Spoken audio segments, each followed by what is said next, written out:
Once upon a time, deep in the heart of the Green Whisper Forest, there lived a gentle pigeon named Mira. She was small and silver-feathered, with eyes that shone like morning dew. Mira wasn't the fastest bird, nor the strongest, but she had the kindest heart in the entire forest. Every dawn, she perched on the tallest branch of the banyan tree, greeting the rising sun and whispering, "May this day bring peace to all." The forest was her home, filled with friends, the wise owl Orlo, the mischievous squirrel Pico, the mother deer Lena, and many others who lived in harmony beneath the green canopy. But peace is fragile. One evening, as golden light spilled through the leaves, Mira noticed something strange, a faint smell of smoke carried by the wind. At first, she thought it was just a traveler's fire from the nearby village. But as the hours passed, the smell grew stronger, and the air became thick with heat. Flying high into the twilight sky, Mira saw it, flames rising at the edge of the forest, licking the trees like hungry beasts. Her heart pounded. A fire! The forest will burn! She rushed to warn everyone. Flapping her wings furiously, she flew from tree to tree. "Wake up! Fire is coming! Run to the river!" she cried. The animals panicked. Rabbits dashed into burrows, deer ran in fear, and birds scattered into the sky. But the fire moved faster than anyone expected. Trees crackled, the ground turned red, and smoke darkened the heavens. Mira flew back and forth, helping those she could. She guided baby birds to safer branches, called to the monkeys to swing across to the far side of the river, and helped the hedgehogs roll through the underbrush. Then she heard faint cries.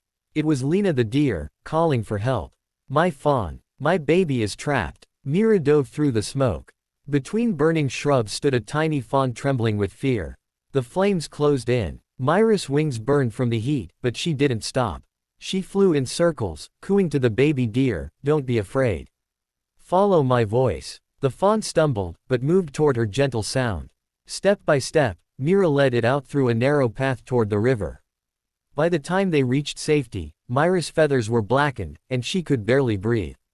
But she smiled when she saw the fawn reunited with its mother. The fire raged for hours.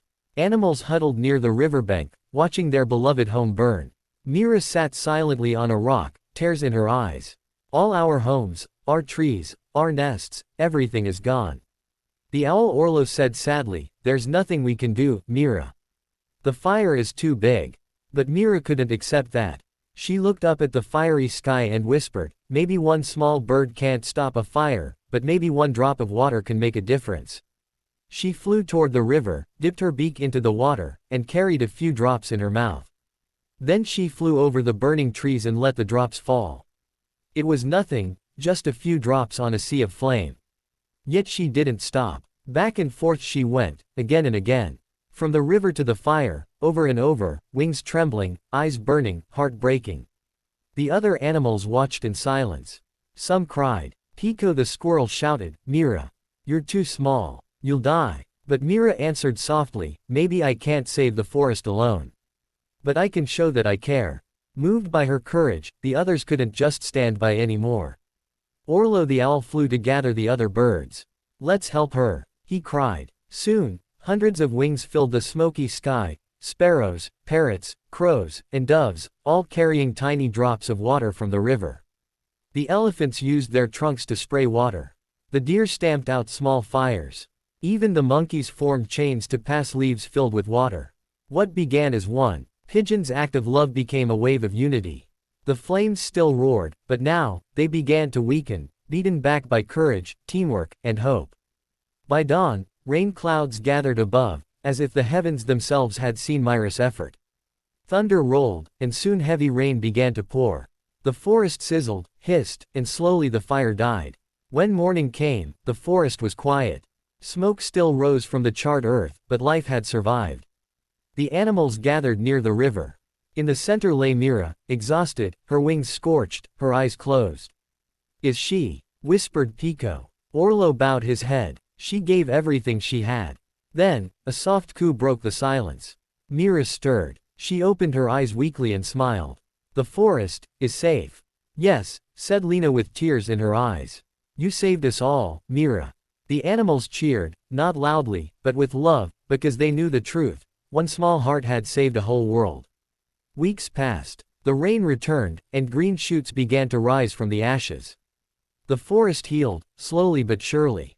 A new tree grew where Mira had first dropped her water, strong, tall, and beautiful. The animals called it the Tree of Hope.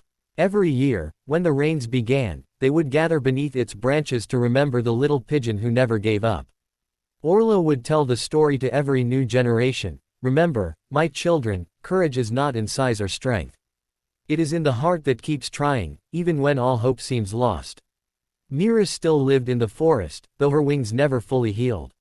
She could no longer fly high, but she didn't mind.